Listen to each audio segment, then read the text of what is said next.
Welcome to Contractor Cuts, where we cover the good, the bad, and the ugly of growing a successful contracting company.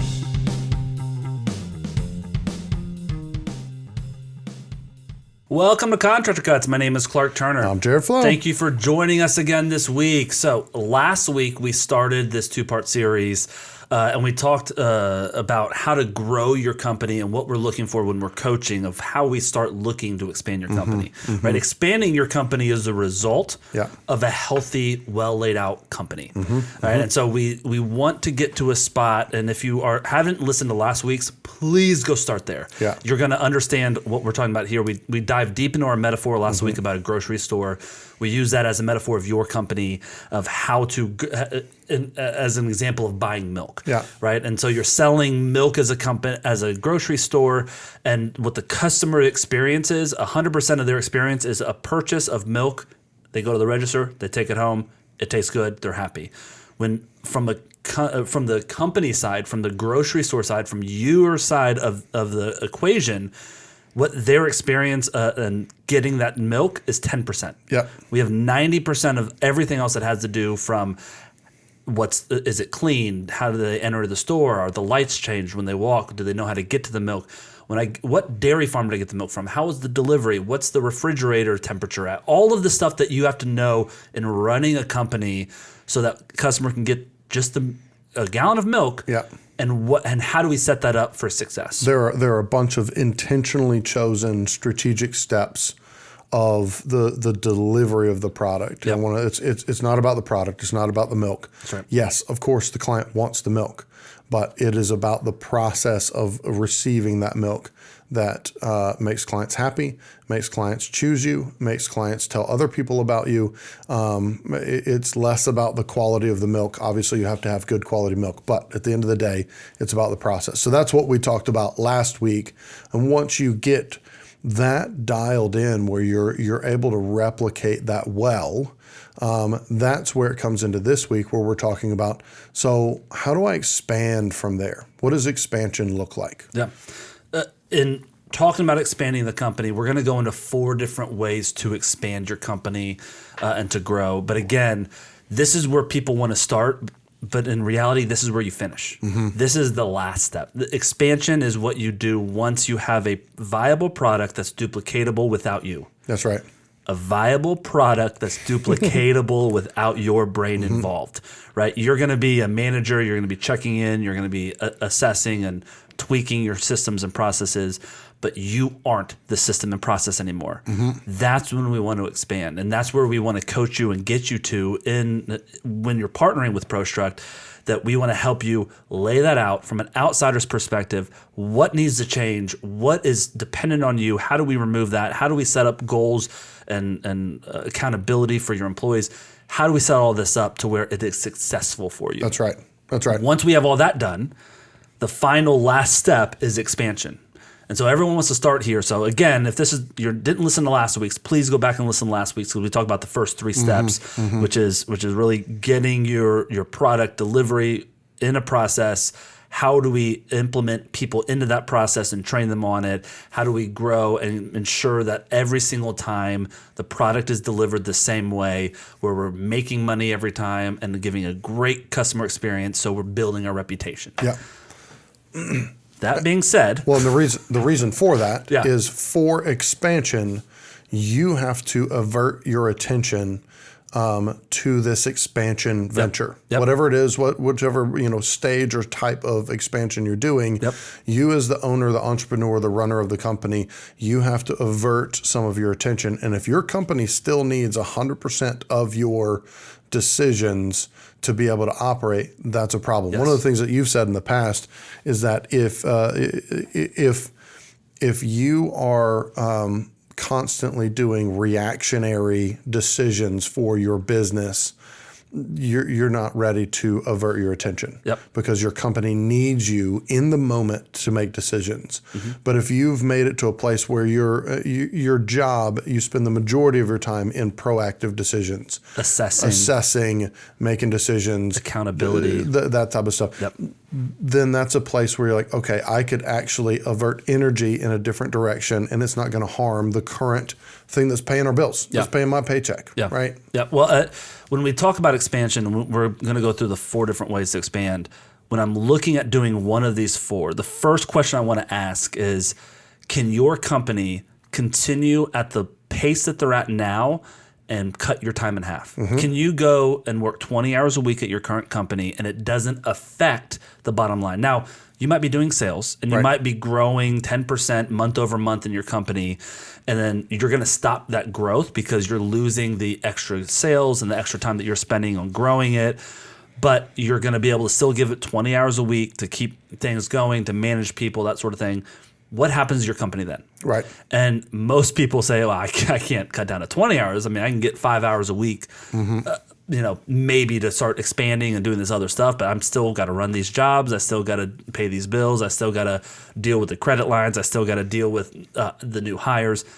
All of that stuff being said, great, then you're not ready to expand. So what we want to do is get you to a spot that we feel comfortable as an outside coach, as a third-party perspective, that our only concern is the health of your company, not how great it is for you. Because if your company is healthy, you're going to be happy. Yeah. So that being said, a healthy company that you can cut your hours in half, 20, 30 hours a week taken off the table on that company, what happens then? Yeah. If you say, well, after this last hire is trained up and they take over X, Y, and Z from me, I will be able to do that. Great. So at that point, let's talk expansion. Yeah. Until we get to that point and that person's trained up and they can prove themselves that they can handle that, let's not talk expansion yet. That's right. Right. And if you get to that spot, then we're going to give you the green light and say, hey, we're comfortable. You got the cash in the bank. You got this stuff set up. You can divert the majority of your attention elsewhere. What I want you to do is 2 meetings a week with these people. On Fridays, you're going to meet and do this. On Tuesdays, you're going to pay these bills and do this. Outside of that, you're available for phone calls, but it should be few and far between because everybody knows their marching orders and they're not calling you constantly to get directives. Well, and you'll notice that we said when your company, when you could cut your hours in half. We didn't say when your company doesn't need you. Yeah. Right? Because there's never a point, and this is learning from experience on our side, there's never a point when you're going a business venture that you don't need to keep a pulse on the original company, that there are aspects of it that you need to continue to stay involved with. Yeah. You're the leader, you're the a lot of the inspiration, a lot of the drive, some of the accountability comes from you and your perspective and the way that you look at things. And so by averting 100% of your attention somewhere else, saying, hey, it functions, it's great, it doesn't need me, that's a place where you can get into some trouble. Yeah. So that's why we said, if you can cut your hours in half, great. It's a good space for that. But you're always going to need, until you're ready to retire and hire somebody to replace you, you're always going to have to spend time in each one of the different companies or ventures that you're doing. Yeah, I think something that we've said before is, if I'm an investor and I'm going to invest in what you're about to do, the new product you're doing, or I'm an investor, I'm investing in the current business before you offer a new product or a new expansion of where we're headed. Right. What would I say as an investor? Right. That's a great spot for a coach to come in and be like, if I was investing in what you're doing next, you're going to give me 5 hours a week towards it. I'm not giving you a penny. Like, that's too dangerous. You're still needed over in this other company. You're not a worthwhile investment. Well, if you're not a worthwhile investment for an investor, you shouldn't bank on yourself. Right. Like, it's not a good investment until you're in the spot that you can give your full brain to this new expansion, whichever direction you go. And then also the old company functions because all of this is in place and I'm here for 10 hours a week doing these things. Well, and where that comes into play is that, we talk to people all the time that, they're all entrepreneurs and they all have these great ideas, schemes, opportunities that come in front of them that, and the statement is always, I could do that super easy and it's going to require like none of my time. I'm only going to have to spend like maybe 1 or 2 hours a week. Yep. I'm like, wait, so you're going to literally start a new business a whole new business, but you're only going to give it a couple hours a week. That's not something that I'm willing to get to jump in the boat with you on. And that new business is going to demand way more than that. And that goes all the way down to, you know what, I found this guy that I'm going to hire, and he's been in the industry. He knows everything about it. He's an incredible guy. He knows all this stuff. I'm literally not going to have to do anything. I'm just going to hire him, and he's just going to be able to go. Yep. First of all, not true. Second of all, dangerous spot. Yeah. I don't know if that's the right person to hire. But that applies all the way across the board, from a hire to I'm going to create a dumpster company to I'm going to create a cabinet building company because it's going to feed my GC company. All of those great ideas, great opportunities. You can't just give it a little bit of your time, because it's only going to be able to be as successful as the amount of time you can give it. Yeah. Right. And so you need to be able to assess, can I avert enough attention that I can do this venture well and spend the time? What if you think it's going to take you 4 hours a week, it's going to take you 8. Yeah. I promise. Yeah. It just is. If you think it's only going to cost you $50,000 to get it up and running, it's going to cost you $100,000. Yeah. But I can make so much money doing this, and it should be so easy, Jared. Right? Yeah. That's what we hear all the time. This opportunity. It's so much money. That's not only what we've heard, that's what we've done. We've done it many times over. Yeah. But it because in the space, it's the thing that I say to people all the time, it's a no-brainer. Yeah. It's like, Absolutely. dude, this is such a no-brainer. Like, I have to do this. Why would I not do it? Okay, well, let's assess, do you have the time, space, and money to be able to give to this thing that it's not, if you give it what this is going to require, which we just said, it's going to require more than you think. If it requires more than you think, what harm is it going to cause? Yeah. Right? And if the answer is, really, I can give 35 hours of my time a week to this thing, and the company that I'm running right now really only needs about 5 hours of my time. Yeah. Okay, run it. It's time to expand. Well, right? I think something that we guys don't understand until we really break it down and show them, that'd be good to cover here too, is when you're doing this, even if you have the extra time to give 10, 20 hours a week to this new thing that you're doing to expand your company, even if you have that, the sacrifice, the ghost sacrifice, the stuff that you don't realize is happening, is that's 10 to 20 hours that you're not spending building this other company, doing the proactive stuff you need to do, which is building those processes, assessing, maintaining, adjusting, hiring, all that stuff that needs to be done. It doesn't have to be done today. So I'm not spending my time doing that. I'm going to spend it over here. And that happens because guys don't know what they should be doing next. Right. All right, I got an hour to sit down and work on my company. What do I got to do now? I'm going to answer emails, right? Yeah. And so that's what we help with the coaching side of, like, this is your 280-point checklist. This is what you should be working on next. Wherever you're at in growing your company, this is what you should be working on next. And so we sit down with you and assign that stuff so you don't start chasing a dumpster company, getting a new LLC started, because I'm not ready for that until I get these processes in place and hire this one person, right? And so that's what we're talking about. But let's dive into the 4 different ways to expand your company and kind of break down what we're talking about in each scenario. So the first scenario of expanding your company is probably the most obvious. It is doing more of the same work, right? We had a metaphor last week of a grocery store, and I'm selling milk. Yeah. By myself, running the grocery store, meeting people, selling it, doing all that stuff. I'm gonna max out at 10 gallons a day. Yeah. That's as much as I can sell and process and handle and afford and all that stuff.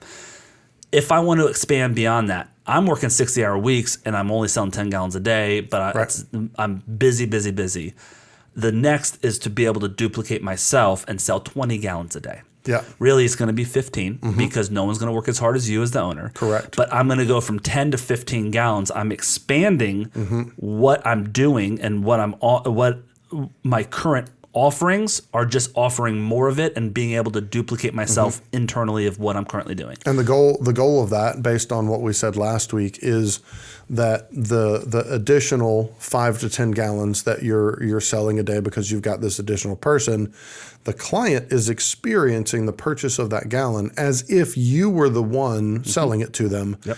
It's just your other employee who's running the systems and processes that you set in place of, this is how you get my client's milk. Yeah.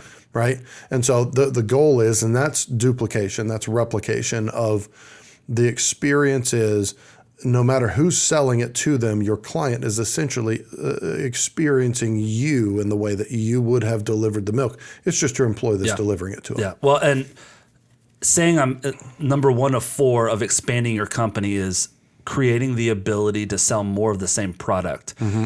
Is something that a lot of guys don't even think about, because it's like, well, I just try to sell as much as I can and I'll handle whatever comes in the door. I'll just say yes to more. Yeah. And so what we want to do when you come in through the program is, hey, you're selling 10 gallons. Let's not try to sell 11, 12, and 13. If you can make the numbers work at 10, let's coast at 10. Make sure we've got 10 booked every single day for the next 6 months. Have that pipeline full, knowing that these customers are happy. They're always buying from us.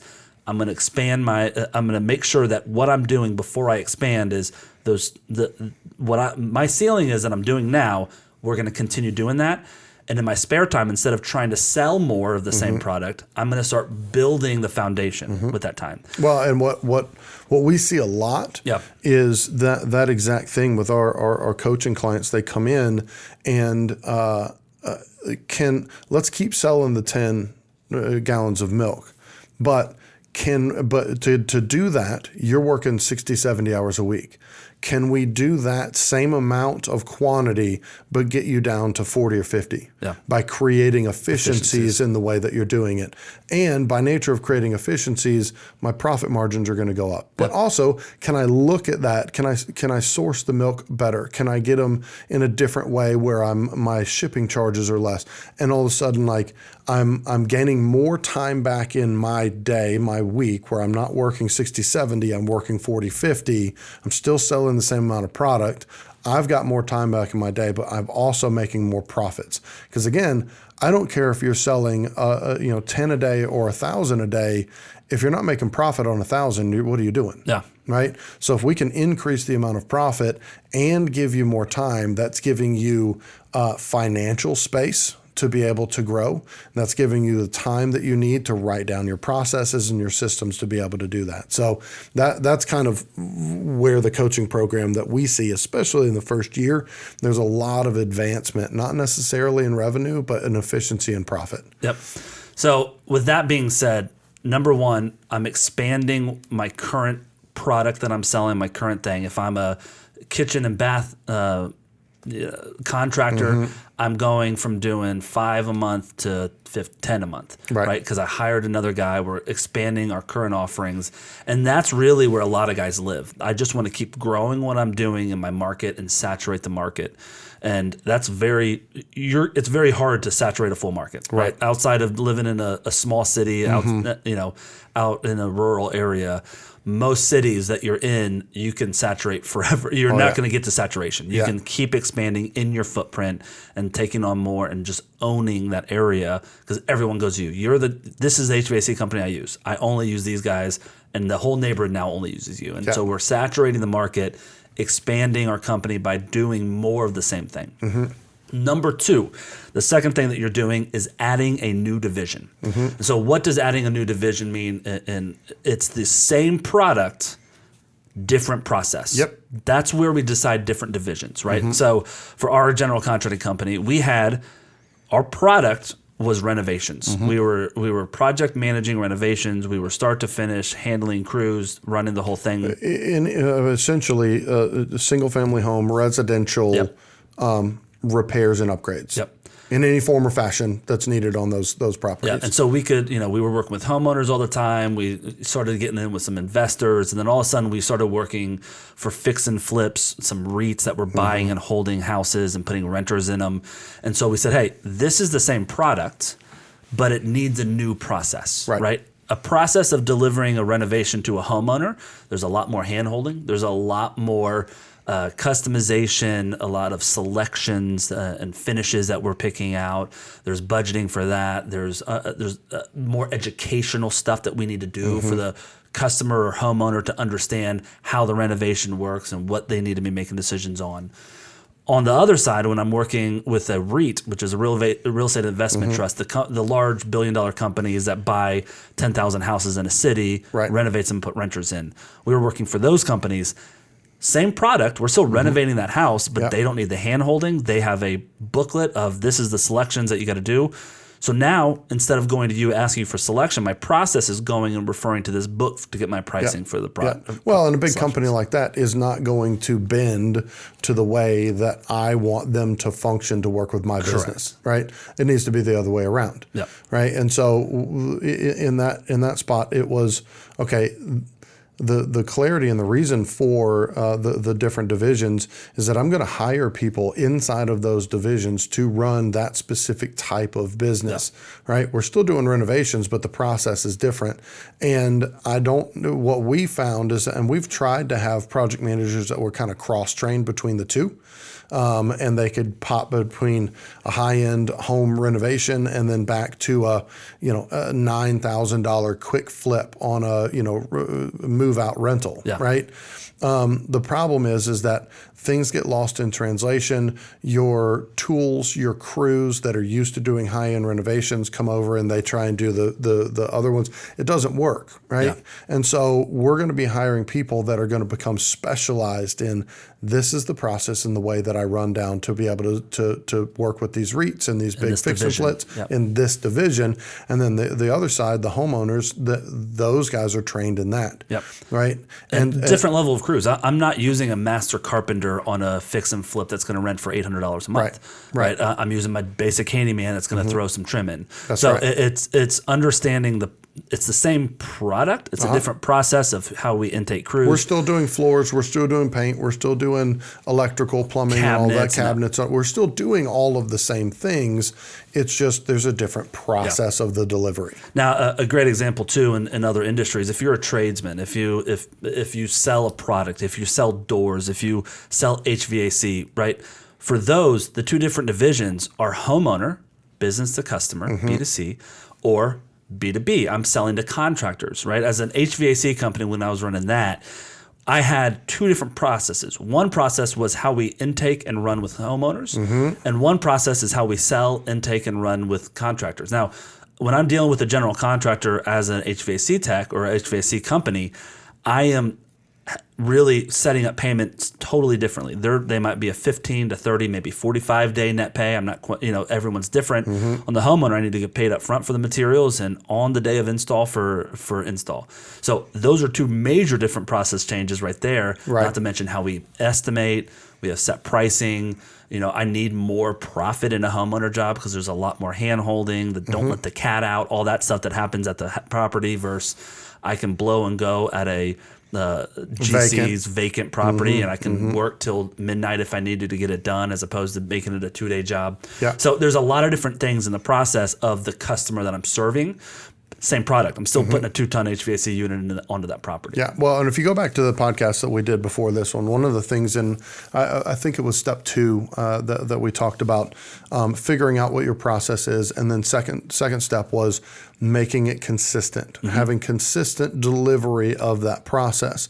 Well, that's where the divisions come in. And what I was saying before is like, if you've got one project manager who's doing 2 different types of jobs, one is the investor quick in and out fix and flip, and the other one is the high-end renovation, he's going to have to be switching back and forth between his brain of like, well, okay, this is that job. Okay, then I don't have to worry about that invoicing style.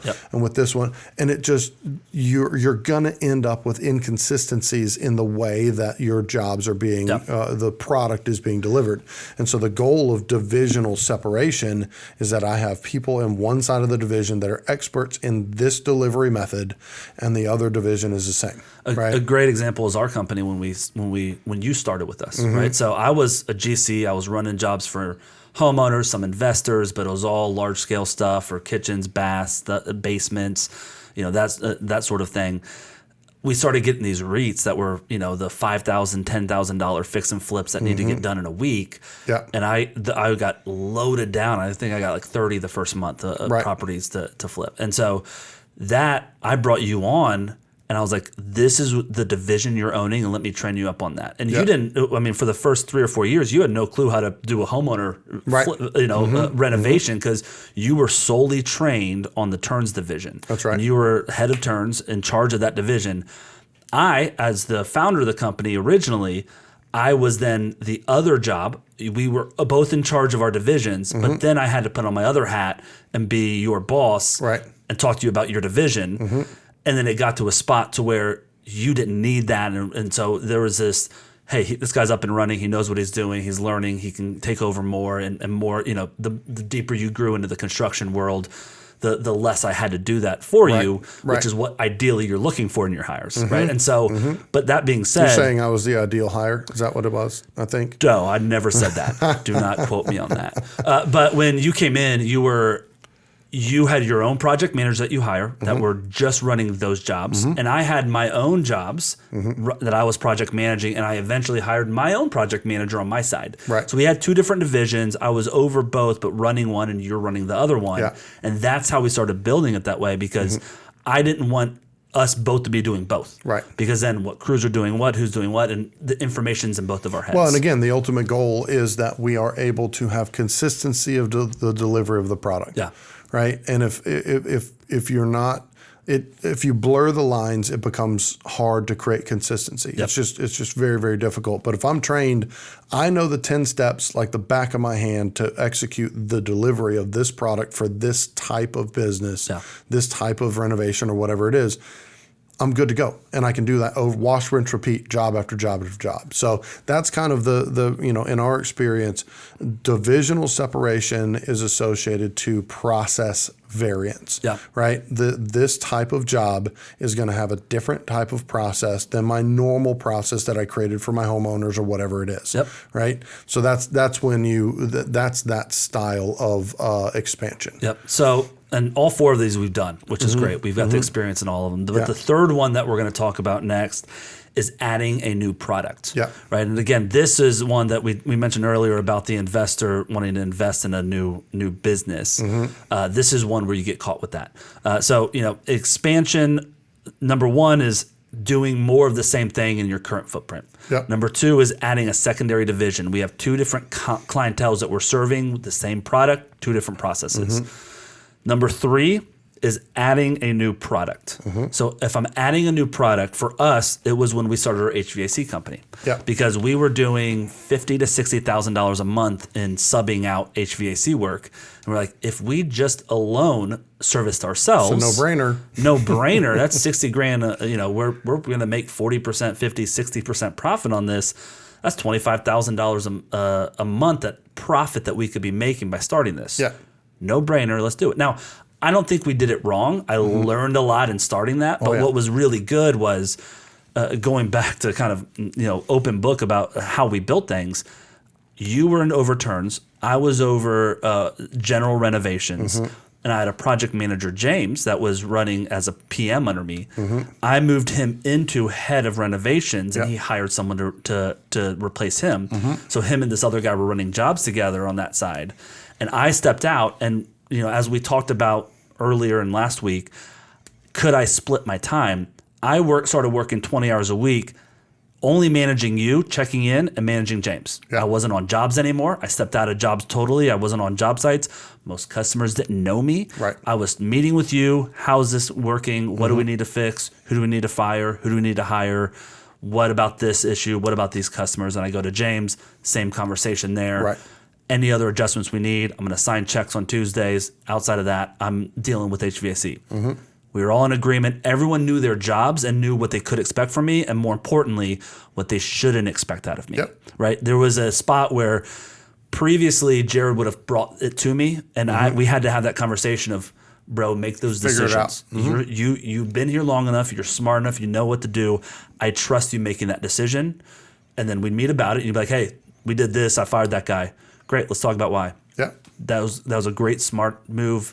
Next time, do this, this, and this. And so there was that back and forth in those meetings, but it wasn't, hey, Clark, can I do this? Hey, Clark, what about this? And I wasn't pulled back in on a daily basis, but you had your touch points for me. When that happened, I started working with the guy that we brought in to run the HVAC company, and he was going to grow and be just like you were in those divisions, kind of a third division, but it's a separate product. Yep. And so it's a different product, different suppliers, different mode of operation. We could potentially take the processes that we know that we're already operating in and apply it to this new product. Yep. But it's not going to work just like as a plug and play. Yeah. Because it's a new product, there's a lot of, okay, let's figure out like these two steps don't even exist in this product. Yeah. Right. So service calls. You really have to, you can take your experience of the process that you've got and say, okay, I love the way that this works. How do I apply it to this new product? But when you're creating a new product, you're also creating a new process. Yeah. The guy that came in to run the HVAC company and was getting ownership in that separate entity. The first thing I did week number 1 that he was with us was I said, here are our processes in ProServe in our construction company. Let's sit down and adjust them and cross out and add in and build ours out of this basis. And this is actually what we do now coaching guys is we take what we've refined down now 10 years after that all the way down to what's perfection and what works well. Let's adjust it to your needs, your style, your industry, your product, your people, your personalities. And so we edit it and change it and start massaging it in to fit into your company. But you've kind of got this base list of this is every step you need to do. Now, how does that differ in your company? Right. The company that I just did this last with, we went from 10 steps down to 7 steps. There's only 7 main steps. Now, each of those are a little bit more defined, but it's more of a service company. And so that one, we changed the steps because it's not a 10-step process anymore because we had some extra steps for our larger scale renovations in our process. That's right. That's right. That being said, adding that new product is where a lot of guys want to go. I'm going to start a dumpster company. I'm going to start a cabinet company. Hey, it's easy. We have HVAC. I got $60K. I can start running that. You don't realize what you don't know. I'm going to start a real estate company. I'm going to start a lending company. I mean, there's so many things that we see guys do. And what you don't realize is the stuff you've never experienced. I didn't realize the amount of trucks I had to buy to run an HVAC company. I didn't realize the level of service needed on service calls, go back work, what needs to be stocked on the van, how much money it costs to stock a van for an HVAC company to where they show up on a job site and don't have to run out to the supply shop, right? So there's a bunch of learning curves that took a ton of time and money that I wasn't ready for. And so that was stuff that we've, in hindsight, it's like, okay, great. Let's investigate that and ready, aim, fire, where most of our entrepreneurial minds are ready, fire, aim, right? Ready, let's do it. Okay, now what do we got to do to get it done? And so it's slowing that roll down, saying, okay, we're not going to head that way yet. We got to do the steps in order. Well, and also, I mean, just real life scenario. HVAC started taking more of your time because you didn't realize, okay, I gotta go find trucks. I've got to retrofit them. I'm dealing with a lot more service call problems with clients and issues and whatever. So it was taking a lot more of your time. Me and the other guy were running the other side of the company, the general contracting business, and there was some growth. There was some growth that was happening. Organic. There was organic growth, but it, for the most part, just kind of hit an autopilot for a while. Correct. It was going. It was sustaining. There was money coming in. Everything was fine. But that leadership that you brought in as the owner, as the CEO of the company, what you did is you had that 30,000 foot looking through and saying, hey, what if we do this? Let's change this. Let's go after this type of business. And so there was more of a fluid movement when you were sitting in that position of we're consistently step by step doing growth. And when you averted your attention, it was fine. We were still making money. We were still profitable, but there was a period that it just hit kind of an autopilot, and that's the byproduct, right? And if the attention averted over to the other direction, it pans out, right? It eventually gets to the place where both of them are growing, right? But is the juice worth the squeeze? Is the sacrifice worth it? Is the ROI there? Right? Whichever way you want to look at it, right? Best case scenario, I'm making $25,000 extra a month on the HVAC company, like the numbers I was talking about. I got more overhead. I got a lot more insurance with guys in my trucks and driving out. You have to have a lot more employees. More employees, higher paid specialty service techs, and so. 25K wasn't 25K of profit. 25K was $8,000 of profit. Now, if I spent the same amount of time and effort and energy landing another client in our turns division that could be bringing in 15K with no additional overhead, what's the smarter play here, right? And so there's some of those things that you don't think about. Now, But that's boring. Yeah, and we got the HVAC company to a spot. I sold it off. We're good to go. Yeah. Great. There wasn't an issue there, but there was sacrifices that were made, the ghost sacrifices that we didn't realize that were happening because attention was averted. Yeah. And the ripple effect of that is I've got a staff over here that gets paid out of growth. If they do better, they get more money. Right. And when I was here, they were doing better because they had my support. Right. When I step out and I'm not landing new clients, I'm not having those conversations, not helping massage it, you're growing slower, which means the expected pay increase that all of my employees over here are expecting Is slower. is also slower.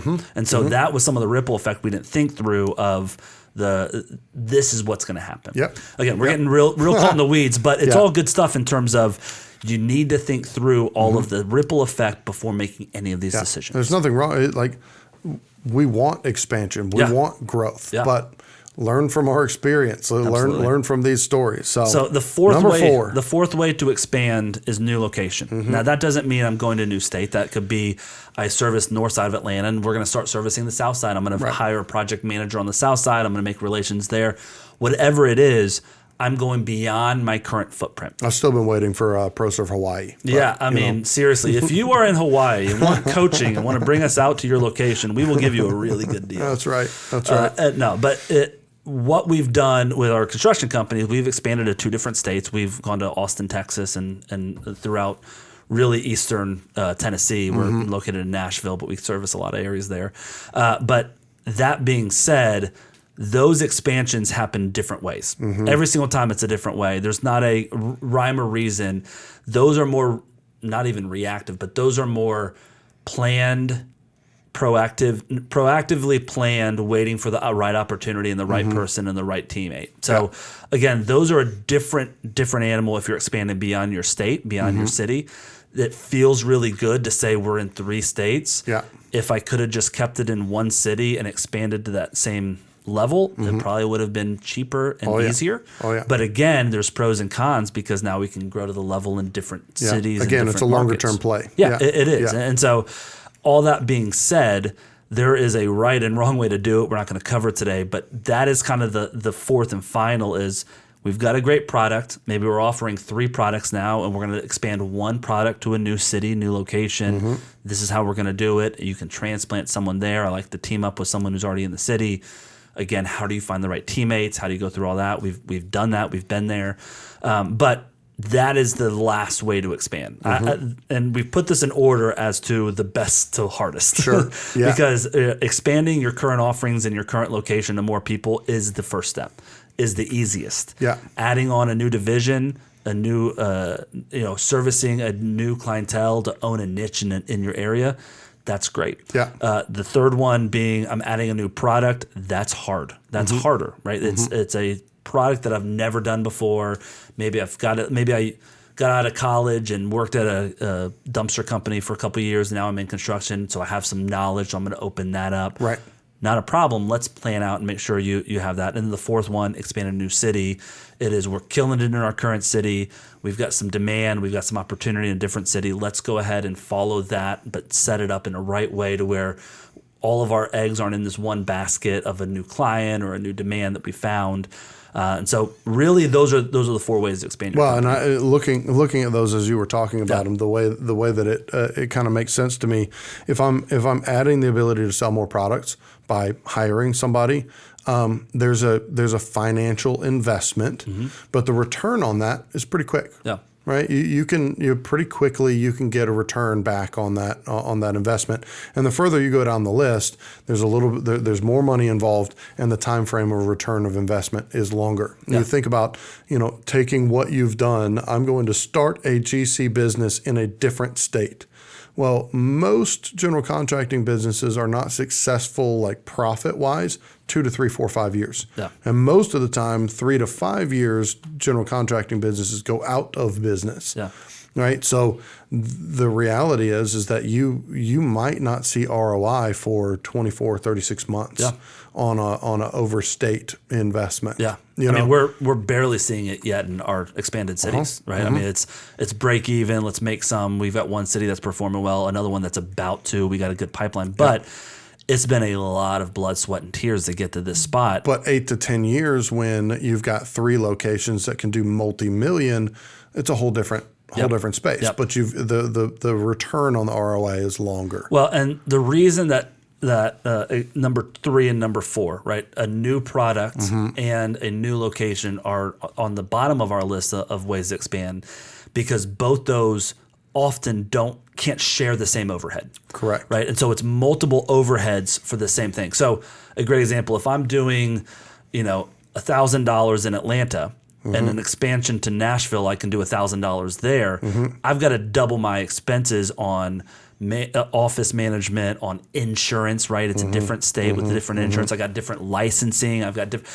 And so I'm still making 1,000 there and 1,000 here, but I'm doubled my overhead expenses. Right. If I go from 1,000 to 2,000 in Atlanta, same insurance, it goes up a little bit, but not doubled. Right. Same licensing, same marketing, same people in the same office. So I can now be doing the same amount of revenue in one city as opposed to 2 cities, and I've got my overhead real low. Yeah. And so that's where we start looking at when expansion makes sense. How do we do that? How do we have a centralized office where we're splitting some of the overhead costs between cities, between locations, between products, and what can't be split, right? We ran into that with our office manager when we ran a general contracting company, now also do it for an HVAC company. Well, that's a different process. Right. And so our office manager now has to know twofold different jobs, right? Because I run 2 different companies 2 different ways at their back office. Right. So there's a lot of those intricacies that we can help you with. If you're looking to do this stuff, all of these things are viable and smart moves at the right time. And our goal is to help be the bad guy when you're making the wrong decision and help be a cheerleader when you're making the right decision. And also, we are guides along your journey. We help you get there by saying, hey, we did it this way. I wouldn't do it that way again. I wouldn't do it this way again. But if it was doing it all over, I'd go this direction. Right. That's what we're here for. Yep.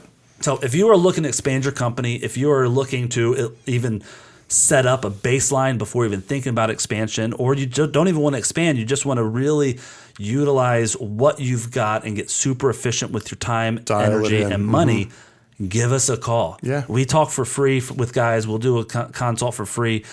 We want to make sure that you're ready, because one thing that we say to everybody is, if you can't afford us, we don't want to do this, because if you're out of business in 6 months, if you are going into debt to afford us and it's not paying off, that's not beneficial. It's not good. It looks terrible on us, and it's not worth it for us. So. Yeah. But we do love those phone calls. If people, if you can go online and you can sign up for a free consultation, I really enjoy them. I get to meet people. I get to understand people's business and get to, kind of give them, here's my experience. If you email us or set up a call, you will talk to Jared or me. Yeah. We set that up on purpose to where it's not this phone center that's trying to sell people.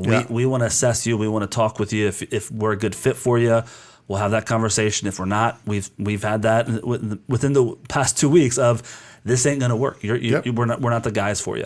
And so that's something that, let's have that call. Yeah. Give us a call. We'd love to talk to you about it. Go to ProStruck360.com, contact us on that.